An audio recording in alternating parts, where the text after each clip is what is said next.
For a variety of reasons, of course. One is to continue reporting the news, which is our job, and secondly, because of something that an American historian once said to me many years ago, that the television set is roughly equivalent to a campfire in the days as the wagon trains were making their way westward, and there was a catastrophe on the trail, and so people pulled the wagons around and sat down and discussed what went on and tried to understand it, and then went on the next day. And we do that in front of our television sets now in large measure today. We did it, you'll recall, at the time of the Challenger. We did it when President Kennedy was assassinated. We've done it in any number of incidents, whether we're working on television or watching television or contributing to it in some way. This is in some respects the national campfire, to use that analogy. And one of the things we try to do at the moment is to reach out and, not in any scientific way, try to understand how people are feeling about this. Not just the man-on-the-street interviews, which we'll get to in just a second, they're so important, but in terms of trying to understand what people's attitudes are about things. And so we did a poll. An ABC News poll has already been conducted, one of them. And you may find it interesting. One of the questions asked, did the United States do all it could, reasonably could, excuse me, to prevent these attacks?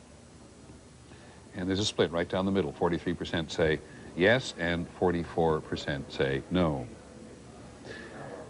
Here's something very interesting. We asked people whether or not they had confidence in the United States to find and punish those who were responsible. And we asked people whether they were very confident or somewhat confident, and quite an astonishing 91% said yes, and only 9% said they had little or no confidence. Were people willing to give up some liberties? It's been a point of discussion throughout the day. Were people willing to give up some liberties to support a crackdown on terrorism? 66% in this poll, very quick poll. It's a limited number of people, only 600 people interviewed, plus or minus 4%, all those usual admonitions about it. But 66% of people said they would support sacrificing some of their liberties in order to crack down on international terrorism. Sorry, on terrorism in general, and 24% said no. Would you support military action against groups or actions responsible? 94% said yes, and 3% said no. Would you support military reprisals even if it could mean war? And maybe this is not a surprise in the intensity of these early hours.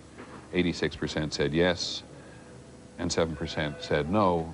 Fair to point out that none of us have any understanding of what a definition of war is at the moment. The last time the United States went to war was in the Persian Gulf, and it was by conventional war standards, it was fairly casualty free for the United States, and we didn't even do as much, the United States didn't do as much damage to the Iraqis as they had originally anticipated. Concerned about future terrorist attacks here? Back to the poll very briefly, two more questions, Andy.